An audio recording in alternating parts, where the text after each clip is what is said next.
Marketing बहुत ही critical component है। अगर आपके पास बहुत अच्छा प्रोडक्ट है, बेस्ट प्रोडक्ट है, और उसके बारे में किसी को नहीं पता है, तो कौन खरीदेगा? लेकिन आपके पास बहुत खराब, एवरेज, मीडियोकर लेवल का प्रोडक्ट है, पर सबको पता है इसके बारे में, कोई ना कोई तो खरीद ही लेगा। रिपीट कस्टमर बनेगा नहीं बनेगा आई डोंट नो, लेकिन मार्केटिंग ये पावर रखती है कि अगर नहीं करोगे तो बेहतरीन प्रोडक्ट कोई नहीं खरीदेगा, और अगर बहुत अच्छे से करोगे तो घटिया या एवरेज प्रोडक्ट कोई ना कोई तो खरीद ही लेगा।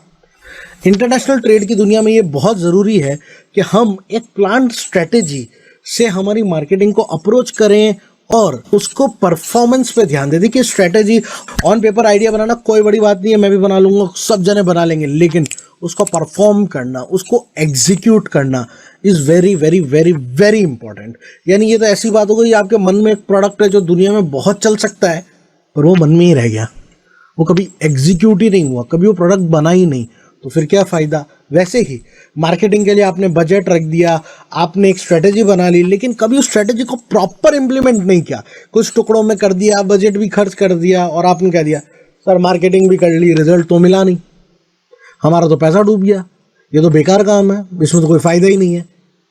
तरीका भी होता है कि किसी चीज़ को कैसे किया जाए। आप फ़ोन लेने जाते हैं तो आपको कैसे मिलता है? मस्त एक डब्बे में मिलता है ना, पैक वैक हो गया, थैली में तो नहीं दे देता है। सेम आप सब्जी लेने जाते हो तो आपको वो डब्बे में मिलती है, वो थैली में आती है। तो हर एक चीज़ का अपना अपना तरीका होता है कि उसे कैसे किया जाता है, तो ये ध्यान रखना बहुत ज़रूरी है। इसका ध्यान अगर आपने रख लिया इम्प्लीमेंटेशन का, तो फिर आपकी जो मार्केटिंग प्लान है, जो स्ट्रेटेजी है, वो काफ़ी हद तक सक्सेसफुल रहेगी।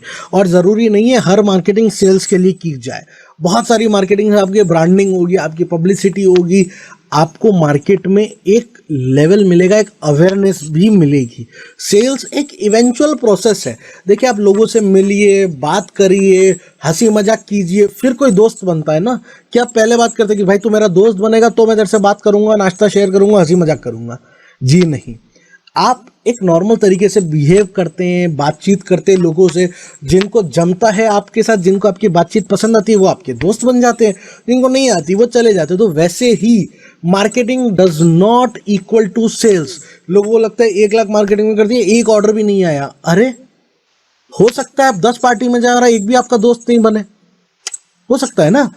सो यहाँ पर मार्केटिंग को सेल्स के साथ कंफ्यूज मत कीजिएगा। It is a strategic process to showcase your product. आपको अपने प्रोडक्ट को दिखाते रहना है, जिनको पसंद आएगा वो अपने आप ऑर्डर करेंगे। मैं इसको थोड़ा सा और एलोबरेट कर रहा हूँ क्योंकि ये पॉइंट समझना बहुत ज़रूरी है। भयानक लोगों को इसमें कन्फ्यूजन रहता है।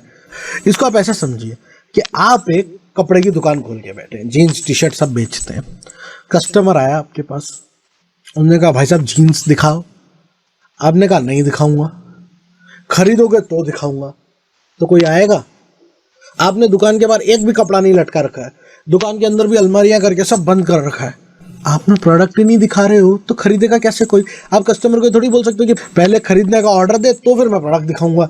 सेम वे जो यहाँ पर अभी आपको हंसी आ रही होगी ना, ये एग्जाम्पल सुन के, कैसे थोड़ी होता है, ऐसे थोड़ी कोई करता है। ये ही करते हैं लोग मार्केटिंग स्ट्रेटेजी के साथ। क्या रे, बोर्ड लगा दिया है ना, थोड़ा सा डिस्प्ले कर दिया ना, फेसबुक पे 4 पोस्ट कर दी ना, अब तो ऑर्डर आना चाहिए, ऑर्डर नहीं आएगा मैं तो नहीं करूंगा और मार्केटिंग। जी नहीं, आप बिजनेस कर रहे हैं, दुनिया पे ऐसा नहीं कर रहे हैं। आपको मार्केटिंग पे बहुत ज़्यादा ध्यान देना है कि उसको स्ट्रेटेजिकली इम्प्लीमेंट करें। इम्प्लीमेंट करते टाइम आपको 3 आर का ध्यान रखना चाहिए। सबसे पहले कौन से रीजन में इम्प्लीमेंट कर रहे हैं। देखिए, हर रीजन की लैंग्वेज अलग है, बोलचाल अलग है, कस्टमर का बिहेवियर अलग है, तो आपको उस हिसाब से वहाँ पर मार्केटिंग भी अलग तरीके से करनी होगी। दूसरा, आपका वो प्रोडक्ट उस मार्केट के लिए रेलेवेंट है। अब मैं एक एग्जांपल दूंगा, आप ऑब्वियसली हंसेंगे कि चलिए काम करते हैं, सऊदी में अपन स्वेटर बेचते हैं।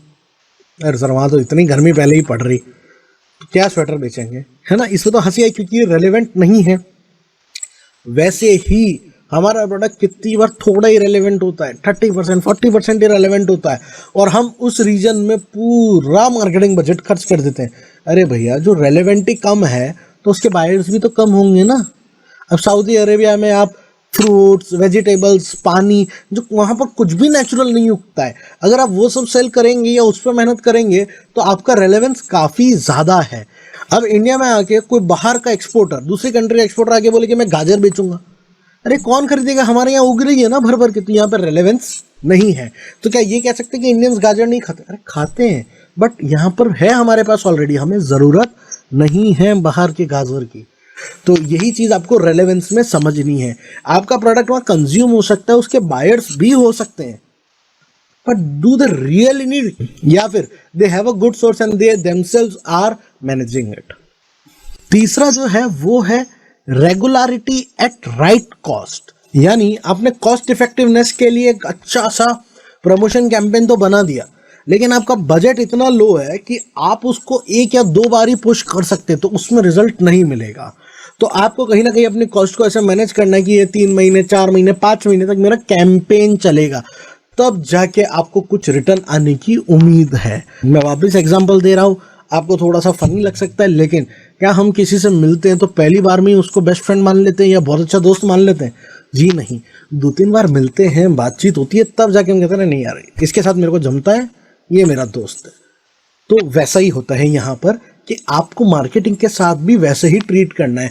आपके जो क्लाइंट्स हैं उनके साथ आपको रेगुलर इंटरेक्शन बना के रखना है अपने कैंपेन्स के थ्रू, और तब जाकर आप एक्सपेक्ट कर सकते हैं कि कुछ क्लाइंट्स आपके प्रोडक्ट को सिलेक्ट करेंगे एंड तब बिजनेस बढ़ेगा।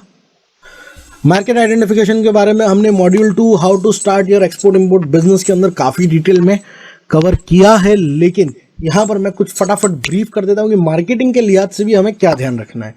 एक तो बहुत ज़्यादा मार्केट सिलेक्ट मत करो। अब इंडिया से टर्मरिक वर्ल्ड की लगभग हर कंट्री में जाता है, तो क्या आप वर्ल्ड की हर कंट्री में प्रमोशन कर लोगे? सेंसिबल नहीं है ना, बजट बहुत ज़्यादा लग जाएगा। तो आप ऐसा नहीं कह सकते कि मैं ऑस्ट्रेलिया में भी प्रमोशन करूंगा, मैं अमेरिका में भी करूंगा, मैं यूएई में भी करूंगा, मैं कनाडा में भी करूंगा, मैं रशिया में भी करूंगा, मैं जापान में भी करूंगा।